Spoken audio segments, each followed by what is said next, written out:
if I just fight somebody now. Okay, I like the attitude. I like the energy. Last question. A welterweight undisputed fight for later this year. Terence Crawford, Errol Spence. Who wins that fight, Bob? It's crazy because I love Crawford, man. But Spence is just like everybody used that he's bigger.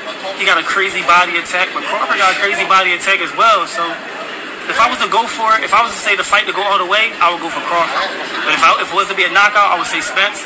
So if it go all 12, I'm going with Crawford. But if somebody was to get knocked out, I think that Crawford be the one to get knocked out though. So my take, I go with Crawford. Crawford decision? Yeah, I like Crawford better, all-around boxer. He can box better than Spence.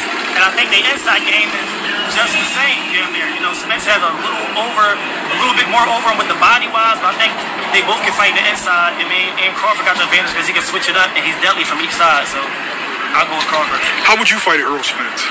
Me? I'll get like good footwork. Like I'll do like a good style for Spence. To me, would be like a LOMACHENKO type of style. You have to give him a lot of angles, a lot of different footwork. You can't let him feel comfortable with just walking to you and just landing you. You got to step around. You got to give him footwork. You got to give him different head movement. If you like a basic fighter that's walking to him where you just have the basic fundamentals, I don't think that'll get it done. You have to have a little some extra. You have to be like an athlete, somebody that can work your feet, work your head.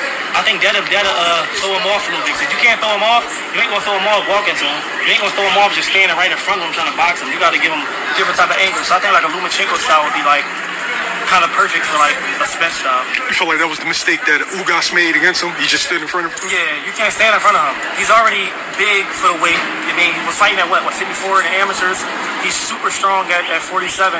He's like the biggest guy there, you mean? So you can't stand right in front of him. That's what he wants you to do. Man, you're an easy target. You can't do that. You have to be more like a Lara in there. Like a Lara in his prime would be perfect. You mean? A guy that can bounce on his toes, step around, get out of the way in the action. You got that type of fighter to be the Spence. You can't be straight up and down, straightforward, or a basic fighter right in front of him trying to box. You got to be able to use your feet working your head now. Okay. I like it. Thanks a lot. Appreciate it.